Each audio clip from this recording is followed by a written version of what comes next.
我會搭啲咩公共交通工具啊，我會經歷過乜嘢風景啊，我會點樣準備我嘅午餐啊，附近嘅人會食啲乜嘢嘢啊，當地嘅人會點樣樣節奏啊，咁樣旅行咯。我好少會有呢種，哎呀趕唔到呢班車啊，我好少有呢啲嘢喺我世界，呢一種唔係叫旅行咯。我生活中覺得啦，去一個旅行其實就係去體驗人哋嘅文化咯，人哋飲乜嘢食乜嘢，點解會食嗰樣嘢，點解中意食嗰樣嘢，點解咁多人中意呢樣嘢，點解會咁樣樣，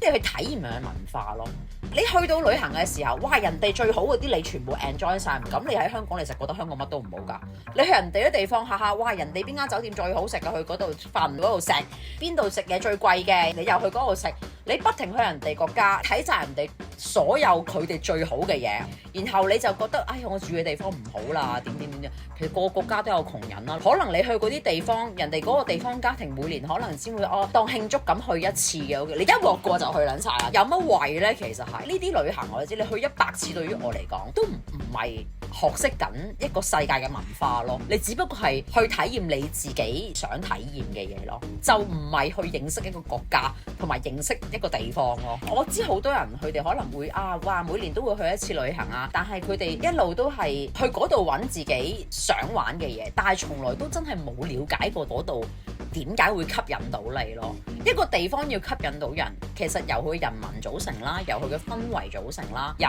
好多唔同嘅嘢去組成咯。你知道幾多？